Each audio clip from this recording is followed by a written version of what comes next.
Mic on.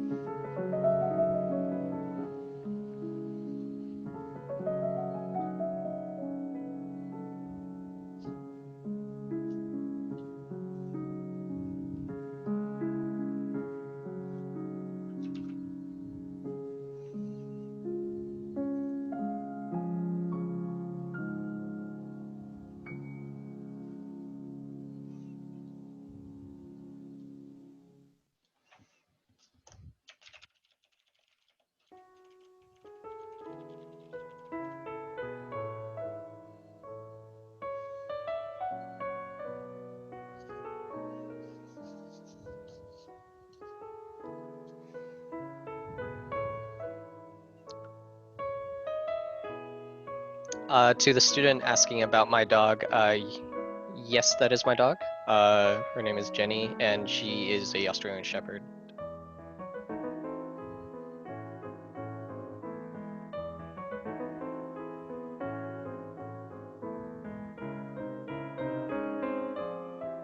And also, that is not just a joke. She might actually knock over the lamps holding up my backdrop. I'm hoping that she won't, but sometimes she gets excited and runs around the room and does things like that.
You were not wrong, Dr. Drews. It is a little bit awkward sitting here staring into a camera.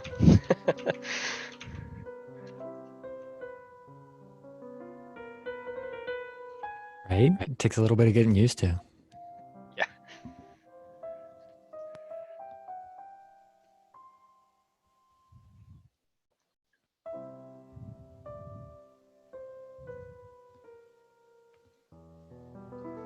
So we have about 60 people in here so far. I think the last couple of calls we've had about closer to 100. So I'm gonna give it another minute or two before we start.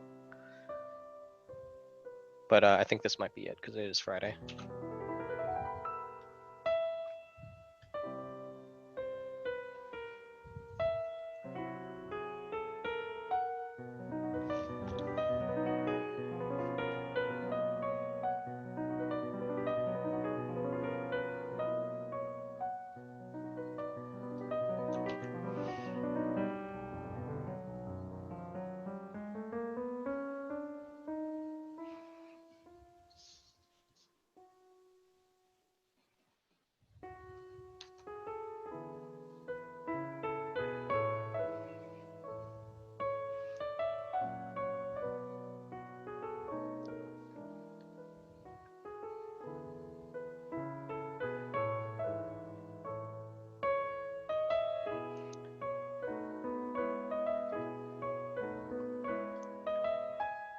All right, I'm gonna go ahead and get started here. So welcome everybody who's here to the fourth lecture of the first week. My name is Jonathan, as Dr. Drews has already mentioned. I will be doing the Friday lectures. The short explanation for that is essentially that I want to become a professor. And, sorry, let me turn off my music.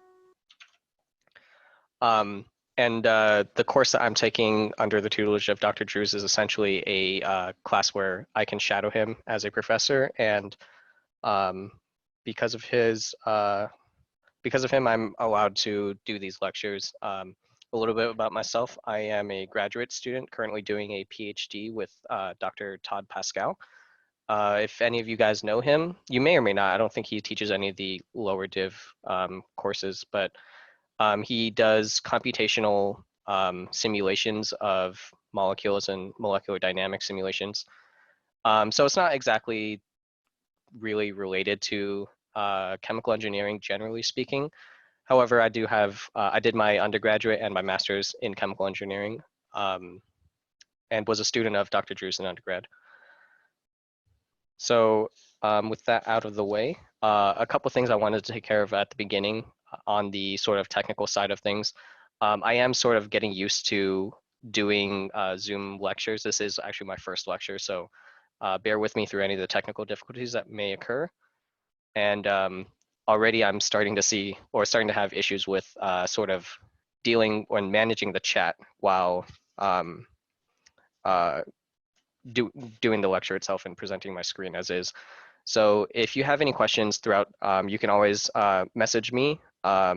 I will do my best to sort of watch the chat as we go. I'm working off one monitor here, so it might be a little bit difficult, but I will do my best as we go to sort of answer questions, just as you would expect Dr. Drews to do so. Okay. Oh, one other note too is, um, as I said, I'm learning to be a professor, learning to deliver lectures as best I could. So if there's any criticisms that you might have, please feel free to email me. I'm going to write my email up here. If you have any questions or any emails, you can feel free to email me. I am particularly interested in any critiques you might have of either my presentation style, the way I speak, um, and my method of delivery, and etc. Try to be nice because I do still have feelings. If you have criticisms, though, I am happy to take them. Okay, so I wanted to give a very quick review of what we did previously, or rather what Dr. Drews had covered already, and the equations that are going to be relevant to what we do today is going to be equation 2.30 from our textbook, and that's going to be the product from species A to Z of the activity of the species to the power of its coefficient in the balanced equation is equal to the exponent, should scroll down a little bit more, is equal to the exponent of the negative Gibbs energy over RT.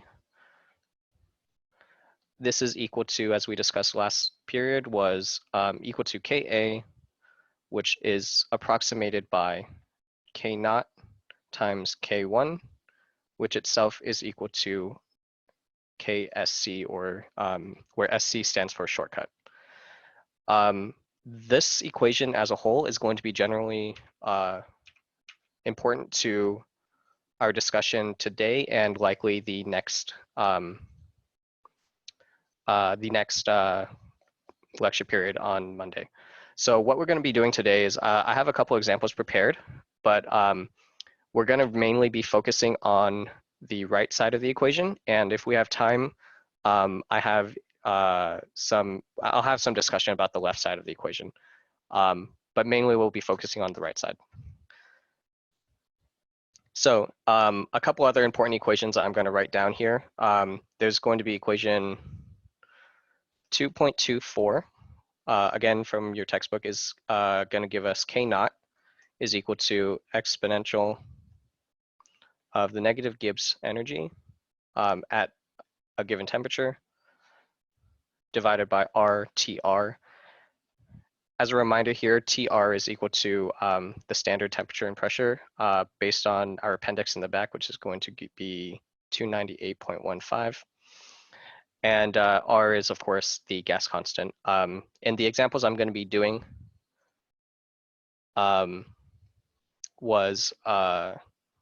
in the example I'm going to be doing, the R value I'm going to be using is 8.314, and the units on that are going to be joules per mole Kelvin.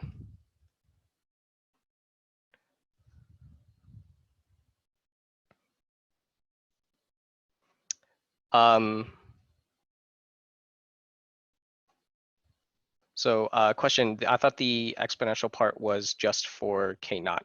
So I believe you are referring to this exponential here.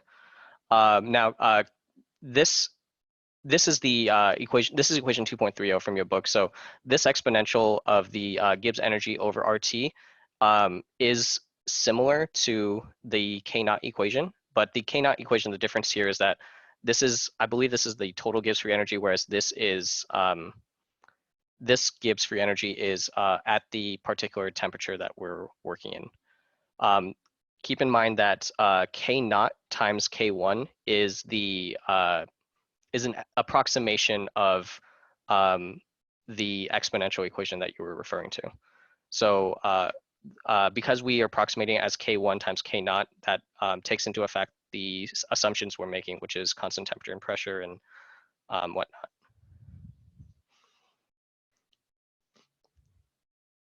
Okay.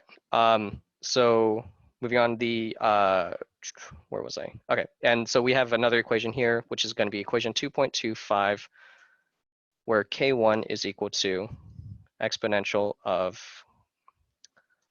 the enthalpy at the reactor temperature divided by the gas constant times 1 over TR minus 1 over T.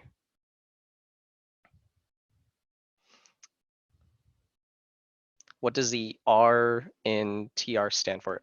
So the TR here is the reference temperature. So it is a bit confusing. Actually, I was confused about this when I was looking through the book as well. The T sub R is the reference temperature, and the T Gibbs free energy sub T sub R is the reactor temperature. So let me make that a little bit more clear on the side here. This is going to be reactor temperature, and whereas T sub R is going to be reference temperature.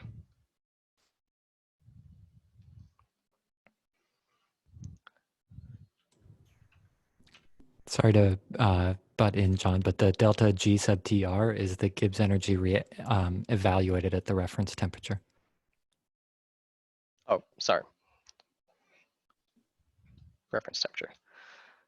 Oh yes, because the K naught is not dependent on temperature of the reactor. Okay, so moving on. So these are two equations are going to be used now.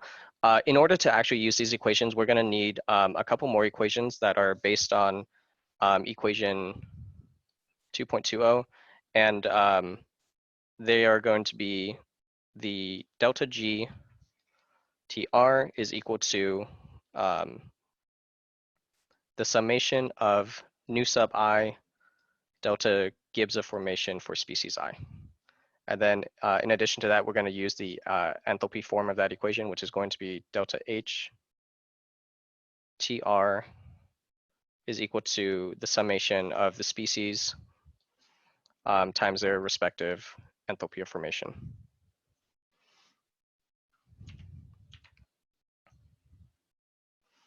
Okay, so the example I have set up here is going to use all of these equations.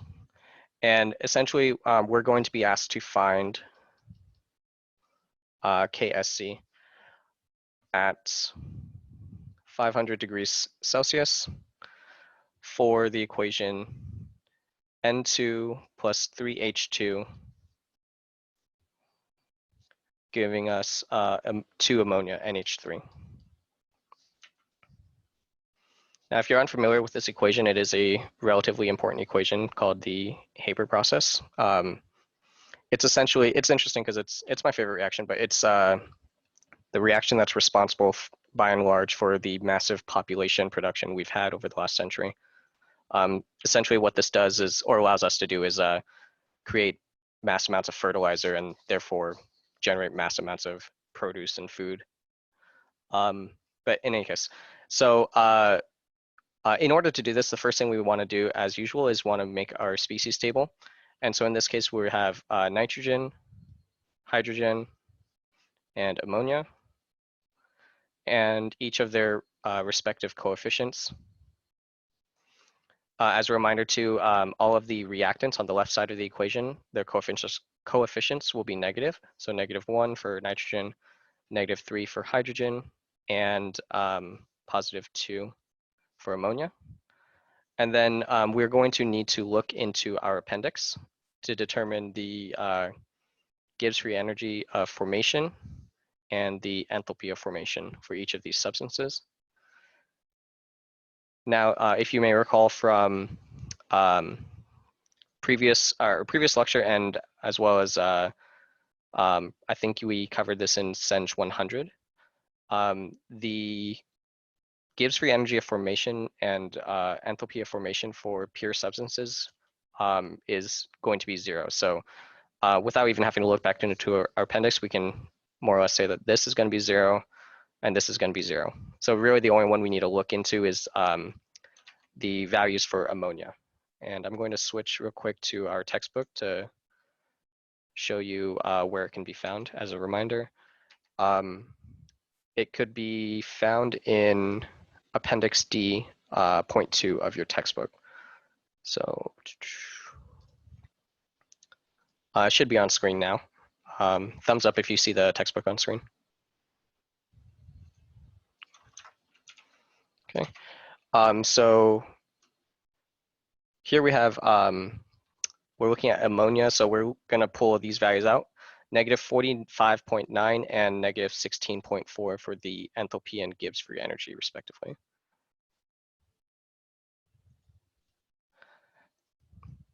So going back to our screen here, we are going to have -16.4 for the Gibbs free energy and -45.9 for the enthalpy. Here, I will point out that based on the units of the appendix itself, these are in units of kilojoules per mole Kelvin. And that's going to be important depending on what value of R you use for the gas constant. So in this case, because I personally prefer to use R is equal to 8.314, the units on this are joules per mole Kelvin. So I will have to, excuse me, the units on this are actually joules per mole. There's no Kelvin in there. The units for R though are joules per mole Kelvin. So I'll have to do a unit conversion from kilojoules to joules. Now, once we have our species table and set up and all our values set up, we're going to return to our equations for K naught and K1. So refer to the equations above if you have it available, but essentially K naught here is going to be negative delta G TR and over RTR. And then delta G is going to equal to the sum of the stoichiometric coefficient times their respective Gibbs energy of formation. In this case, because nitrogen and hydrogen both give us zeros, this is relatively easy. We'll get -1 times 0 plus -3 times 0 plus 2 times, for the Gibbs energy, -16.4, giving us a total of -32.8. Again, this is in kilojoules per mole. And doing the same for the enthalpy. We have it being equal to the sum of the stoichiometric coefficients again, times their respective enthalpy of formation. And this is going to be equal to, similarly, -1 times 0 plus -3 times 0 plus 2 times -16.4. Oh, sorry, 45.9. So question, is the reference temperature always 298K? Sort of yes and no. For the purposes of this class, and correct me if I'm wrong, Dr. Drews, but for the purposes of this class, it is likely going to be 298K. However, it's based on the appendices that you grab these values out of. So if you have a appendix from a different book that gives you the reference temperature at 300K or for some reason, some other temperature, then it will be at that temperature. But by and large, I think for this course, it'll be 298K. Yep, that's right. There's almost no tabulated values that are at anything other than 298.15, but if they are, yeah, you're right, you have to use their temperature. Okay. And so calculating this, this will give us a enthalpy of 91.8, negative 91.8. Okay, from there, plugging these values into first the K naught expression is going to give us the exponent of negative. Now, the one sort of notable difference between the K naught equation and the K1 expression is the negative in the K naught is actually going to make our delta G, or the numeral on top, a positive number. So just be aware of that. This will become a positive 32,800. And again, that came from the conversion from kilojoules to joules divided by 8.314 times the reference temperature of 298. This is going to, if you calculate this, this should give us a value of approximately 5.6 times 10 to the 5th. And by the way, I'm going to do my best to highlight important relevant equations in green and all calculated answers in blue, just to sort of stay consistent throughout the lecture and throughout the course, to try to keep this as organized as possible. Now, the next equation we need to use in order to solve for KSC is, if you recall, KSC is equal to K naught times K1. And the equation for K1 is going to be the exponential of delta H TR divided by R times 1 over TR minus 1 over T. Recall that in this equation, T is equal to the reactor temperature. In this case, we want to find T at 500 degrees C or 773 K. So plugging in our previous values, 91.8, we're going to evaluate this at, oops.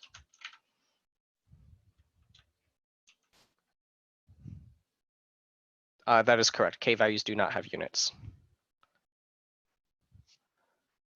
So plugging this in, again, being careful of our units, we have 91,800 divided by 8.314 times 1 over TR, which is the reference temperature in this case, 298, minus 1 over T, where T is the reactor temperature, so in this case, 773 K.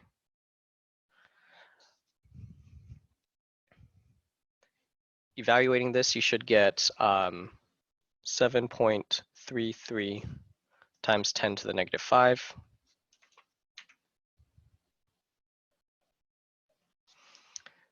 And then finally from there, we can evaluate our KSC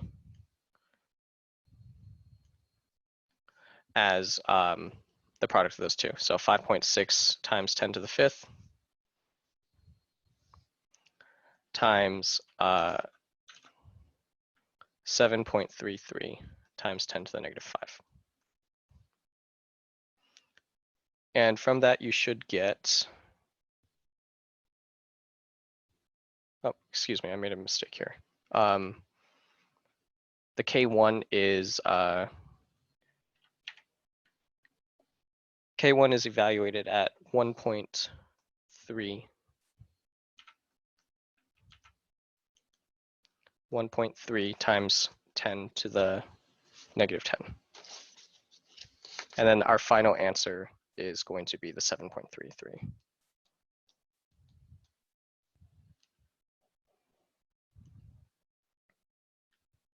1.3 times 10 to the negative 10. There you go. Sorry about that. And so this is going to be our final answer for KSC. Now keep in mind that when we calculated this, this is specifically at 500K. Now that's quite a bit of work in order to get one value for KSC. So the next thing I'm going to talk about here is a method of getting a value for KSC that is a little bit shorter, but it requires that you're given a value of KSC at a certain temperature. So looking back again to the equation for K naught, which is the exponential of delta G, negative delta G, TR divided by RT. This equation has no dependence on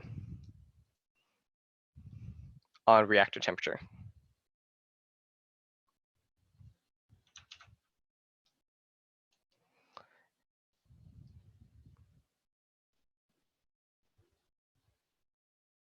Yes, you're correct. Sorry, that's 500 degrees Celsius or 773 K.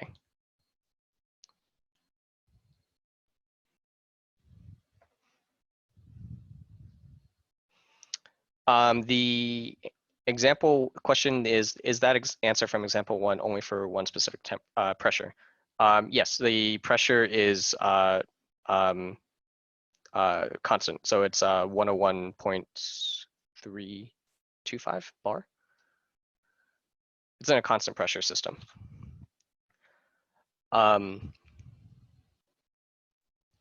Okay, so if we look at this equation, there's no dependence on the reactor temperature. And as a result, if we know a value for KSC at a given temperature, we can write a ratio between that value of KSC and a value of KSC at a separate temperature. So here, the value that I'm going to use, I'm going to refer to it as temperature T1. So this 500 degrees Celsius, I'm going to refer to as T1. Question, how would we solve it if the pressure wasn't at atmospheric pressure?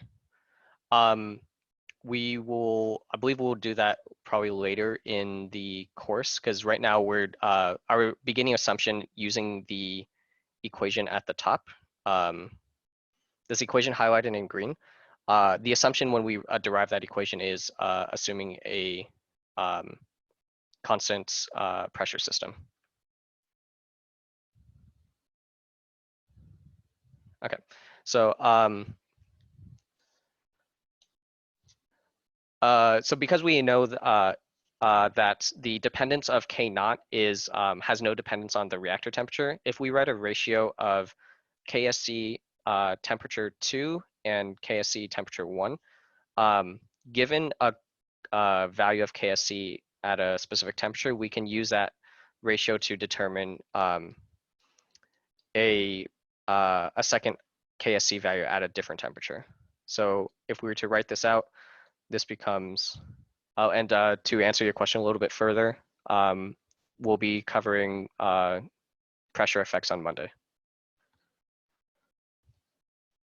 So this will be equal to K naught at temperature 2 times K1 of temperature 1, sorry, 2, divided by K naught of temperature 1 times K1 of temperature 1. Because K naughts have no dependence on the actual temperature of the reactor, those two will cancel out.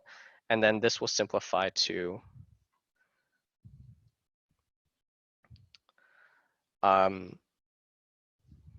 KSC of temperature 2 divided by KSC of temperature 1 is going to simplify to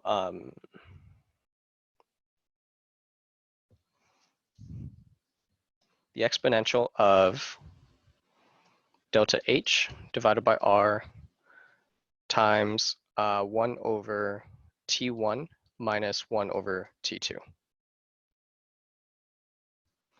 And so this simple ratio, again, is useful if given a value of KSC at some temperature.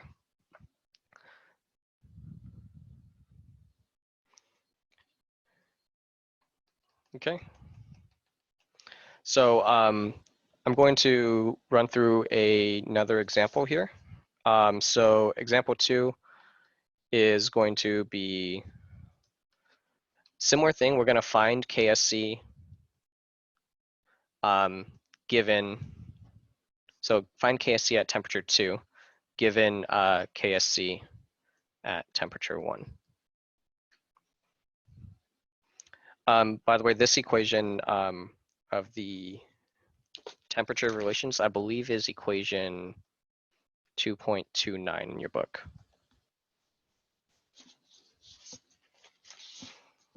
Okay, so following with our example previously, we're going to be using the value of KSC that we determined before.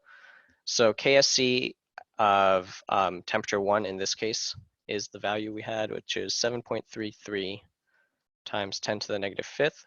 This was at 500 degrees C or 773 K. So using this equation, we can say that KSC, yes, the delta H here is at reference temperature.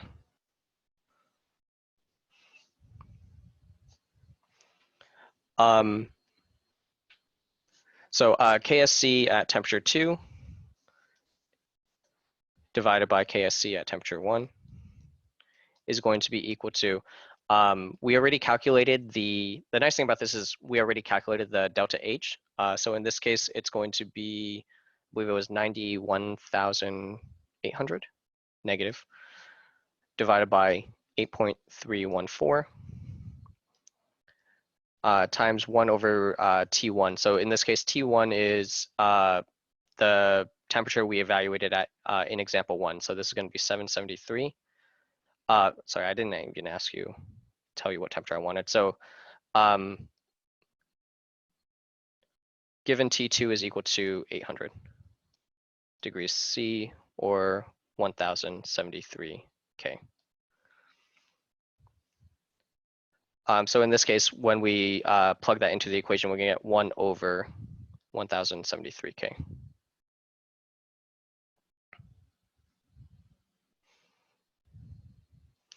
Evaluating this will then give us that KSC at our second temperature of 800 Celsius is going to be equal to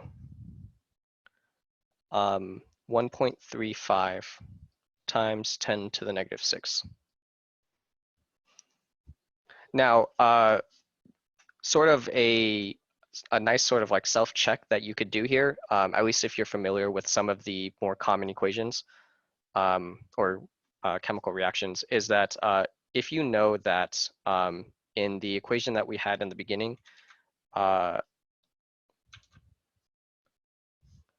nitrogen plus hydrogen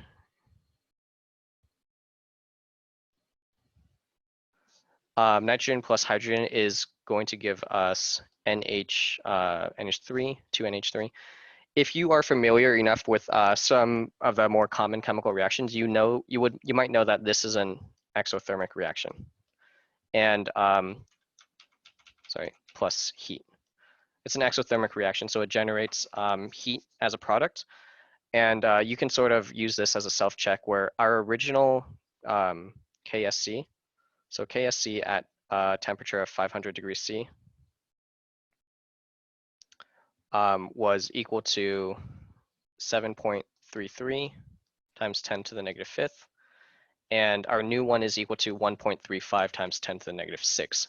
The difference in this is that as we increase the temperature, this value ended up going down. And that's what you would expect given a exothermic reaction. So as you probably did this in probably under lower division chemistry. If you look at the Le Chatelier's principle, by adding more heat to the system, you'd expect that the equilibrium would push to the left, and you would then expect a decrease in the value of KEQ, or sorry, KSC.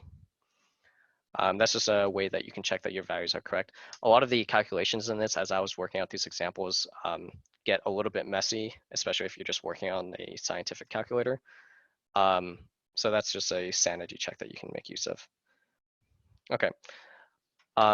So the last thing that I had prepared, we might be running a little bit faster than I expected here, but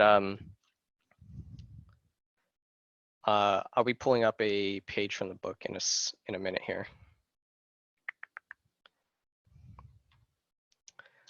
So the last thing I was going to discuss is that in our original equation, equation 230,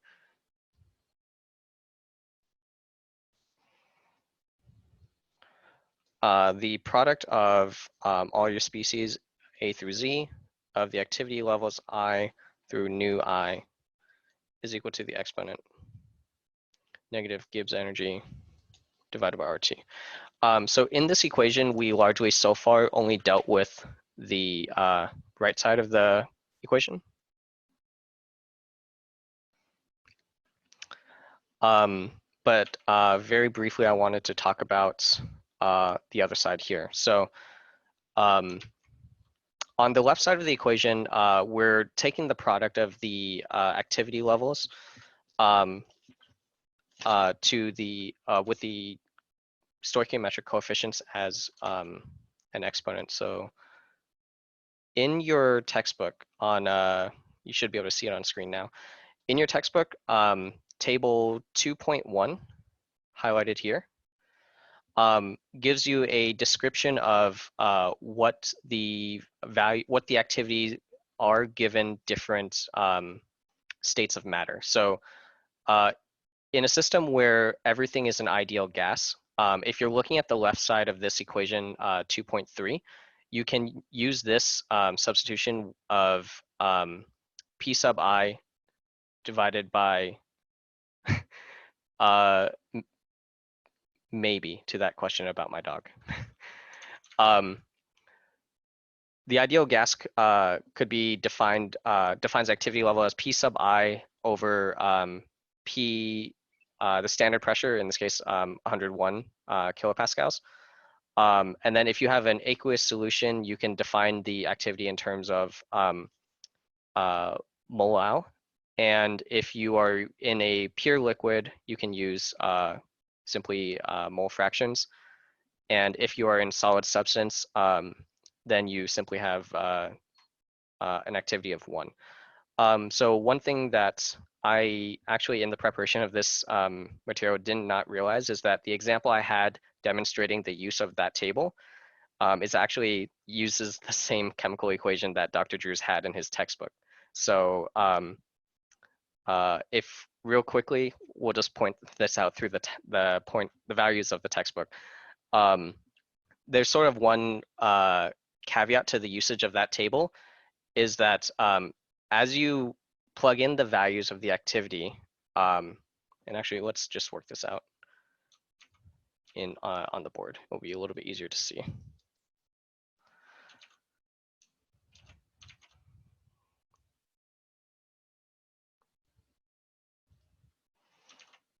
So I believe the whiteboard should be back on screen. So the equation that he had in the book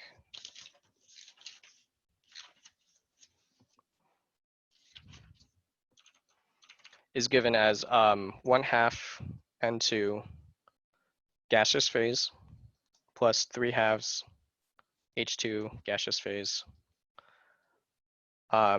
is in a reversible reaction with ammonia in the liquid phase. Now this is like I said, this is the same equation that I had previously. The stoichiometric coefficients are just slightly different, or it's balanced differently, but it's the same equation.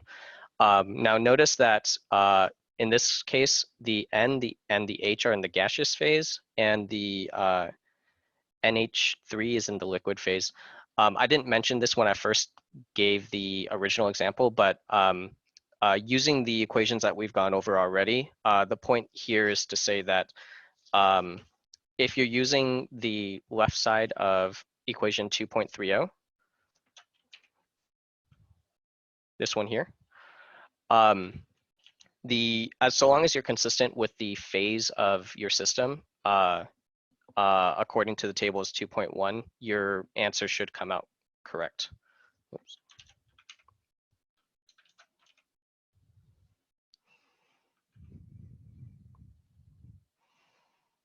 Okay, so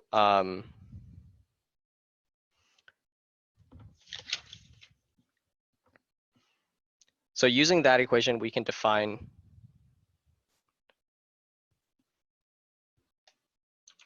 that's correct. As so long as you're consistent with phase and the stoichiometric coefficients. So using the equation above, we know that Ka can be written as the product of species A through Z of the activity level raised to the power of the stoichiometric coefficient. Now, in this case, let me actually copy this table over to the whiteboard so we can all see it as I work through this.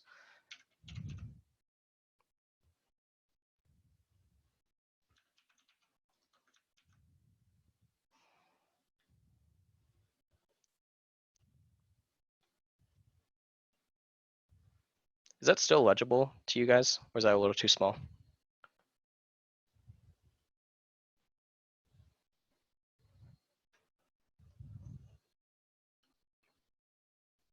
Okay. I'll put it over here. I'll increase the size a little bit.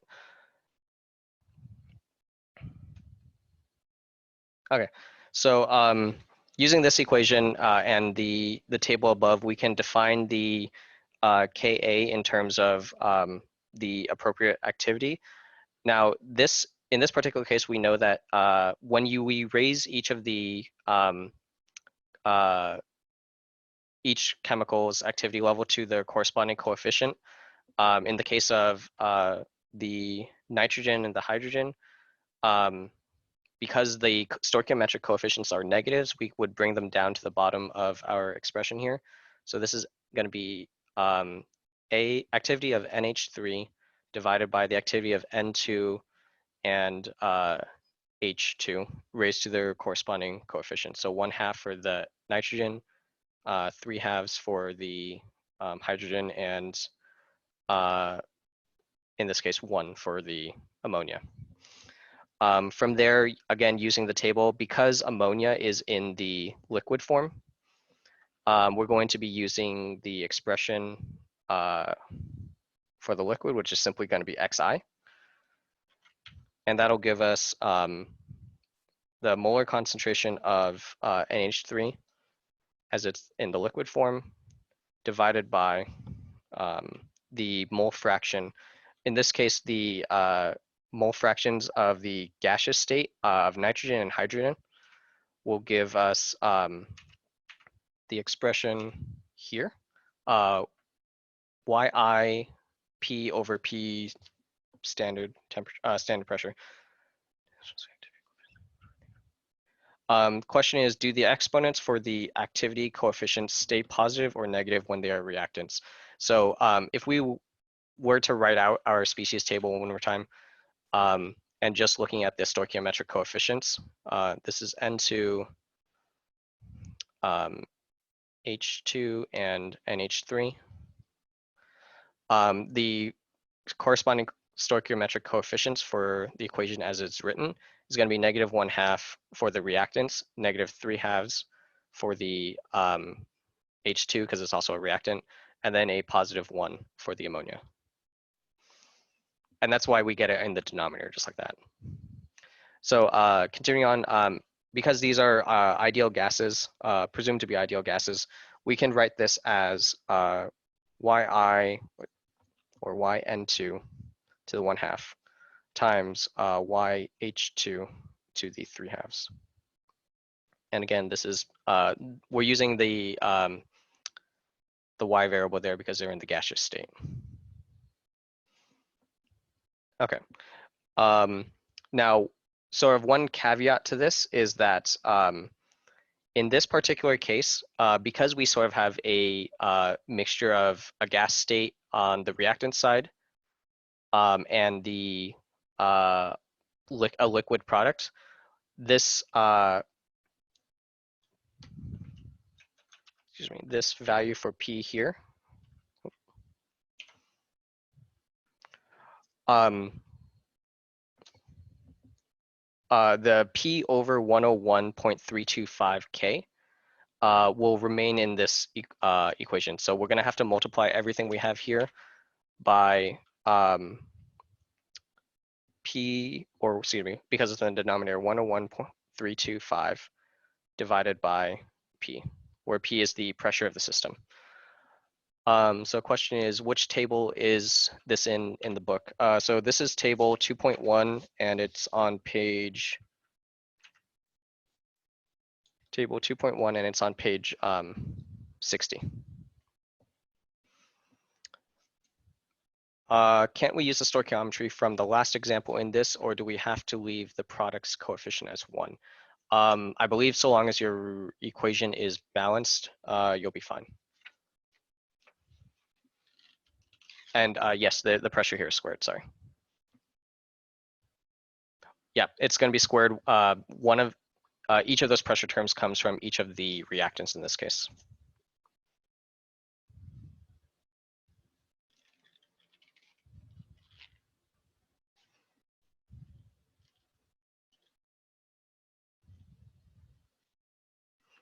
Can you expand on what you mean, Dr. Drews? I'm not sure what you meant by that comment. Sure. So my comment is you can use either sets of those stoichiometric coefficients as long as you're using the same set of stoichiometric coefficients for both calculations.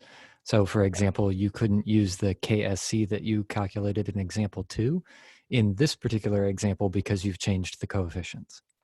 Yeah, oh, that is correct. But you could, if you go back and calculate KSC using this set of coefficients, the 1/2, the 3/2, and the 1, it'll work out just fine. As long as you use the same set of coefficients through all of the calculations, it'll be okay.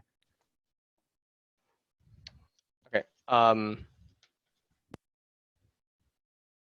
Yes. To answer your question, yes. If we are given to calculate this, you would need to be given P in this equation.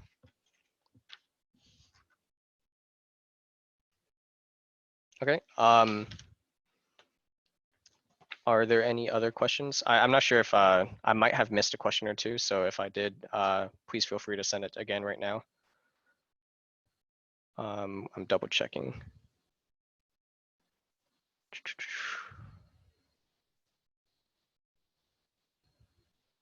Okay, so that is, I was a little bit faster than I was expecting. So we have some time at the end here. I'm gonna be hanging around here with probably with Dr. Drews if there are any other questions that you'd like to ask. Are we given X and Y, or do we solve for those? It'll depend on the context of the problem, really.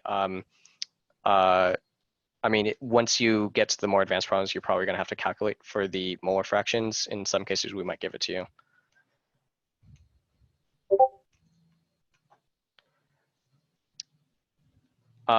Why did you change the activity coefficients into the mixture states?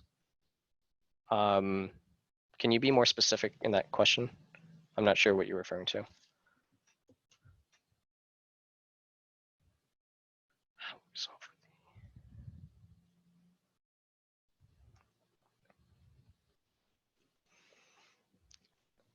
Okay. Sorry, I'm getting like a lot of questions right now. How do we solve? So why did I square the pressure? This term down here, so this 101.325 divided by P, each one of the, I got one term from that out of each of these gaseous states. So if you look at the ideal gas equation over here on the table, I get a P divided by 101 for each of those Y terms. So I end up squaring the pressures.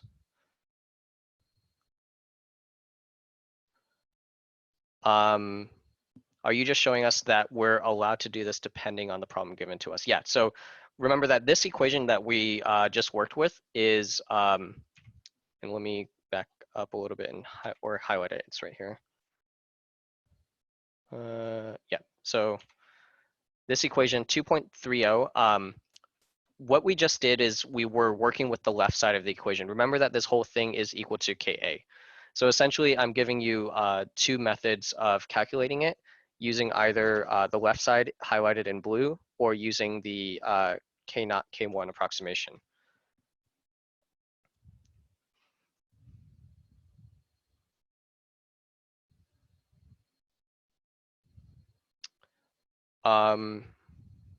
Is K just your Le Chatellier principle for heat equilibrium?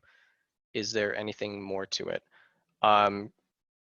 If what you are asking is if K is the equilibrium constant, yes, it is, but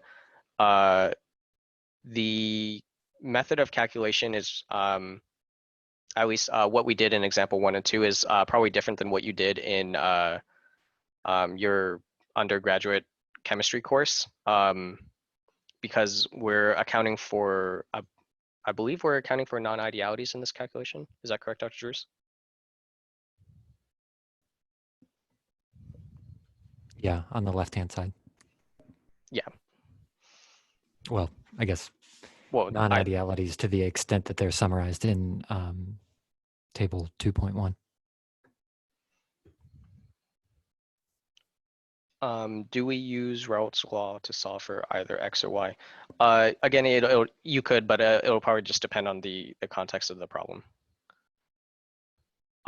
Is x fraction of the species only in liquid or the mole fraction of the species in the entire reactor?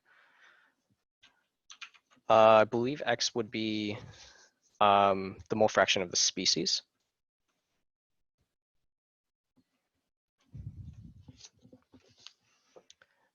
So if we use the same, if we had used the same stoichiometric coefficients from our previous examples, we should get the same Ka or Ksc from when we calculated the right side. Yes, you should. Can you go over the exothermic check with Le Chatelier's principle? Yeah. So going back to this equation here. So again, the ability to check using Le Chatelier's principle is really just dependent on whether or not you know the reaction itself is endothermic or exothermic. Now, in this case, I'm telling you it's exothermic, so we can make use of it. If you didn't know it, this particular method doesn't really help you. So on like, I mean, you're not given tests in this course, but if you were taking a test with this kind of stuff on it, if you're not given that information, it's not particularly useful to you, unless you're just familiar with the reaction itself. But so in this, because of Le Chatelier's principle and the fact that this is an exothermic reaction, heat is produced as a product. Our original KSC value was calculated as 7.33 times 10 to the negative 5. So as a result of our calculation from example 2, we know that the new KSC value at a higher temperature is going to be 1.35 times 10 to the negative 6, which is a lower value. Now, what that means as far as our reaction is concerned is because we know that, that heat is a product, adding more heat is expected to drive the equation back towards the reactants and in essence lower the KSC value. So what that check tells us is that because we got a lower KSC value at a higher temperature, that's sort of what we expect to happen. And so the number itself makes sense. Now, again, that doesn't really help you in any way unless you already knew that the equation was either endothermic or exothermic.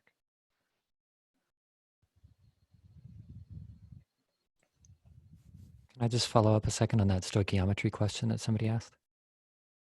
Yeah.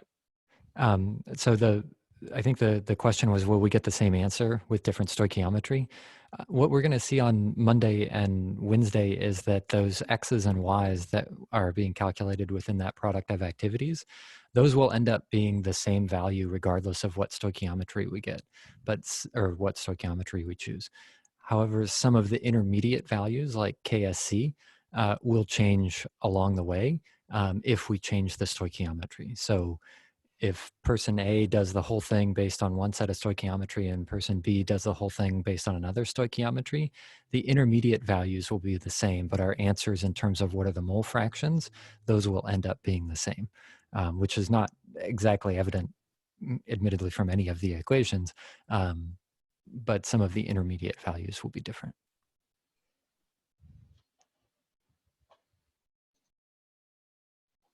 Okay. I'm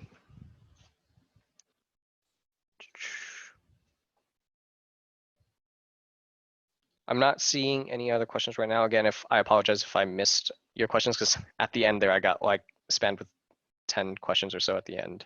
Oh,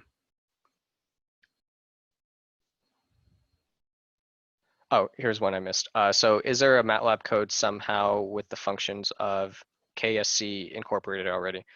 So if you mean, is there a code in order to calculate, or like a script to calculate KSC? You would, I mean, I don't think we provide that, but it's relatively simple to write yourself as a function to, or even honestly, even in a script format. But you could certainly write it as a local function, similar to what we did with the other equation on Wednesday. You would just simply change the MATLAB function itself to use the equations provided in this lecture.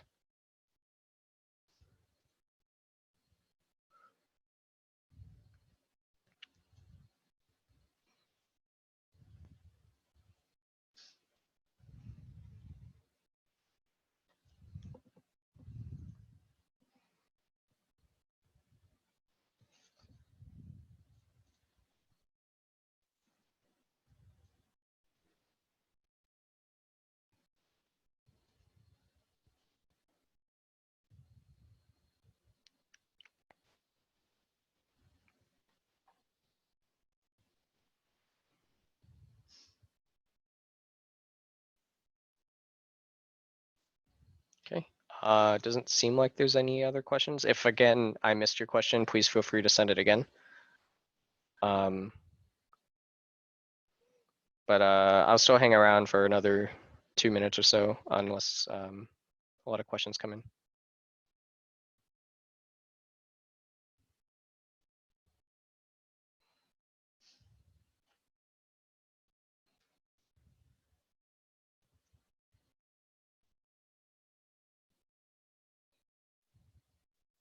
Oh, to the student who was asking if they can see my dog at the end of the lecture, I think she's out in the living room right now, so maybe next time.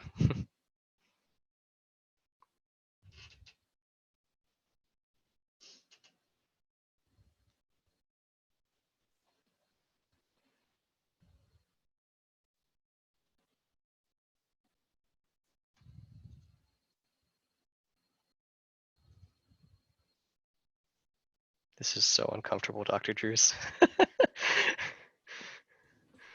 Right? That's why I turned on the music towards the end so that I don't have to just sit in silence. It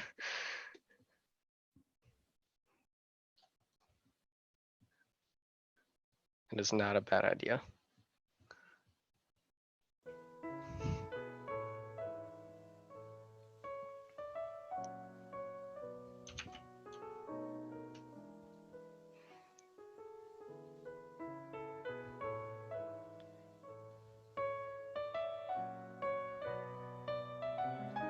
Okay, there's only about 7 people in here left, so I think that'll call it for today.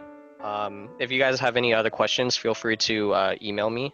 Again, my email's at the top of this lecture. I'll write it again just in case you guys missed it, jtt039. If you have any questions, feel free to email me. If you have any criticisms, feel free to do that as well. Otherwise, I'll see you guys on Monday. John, do you want to hang out for a minute? Yeah, please.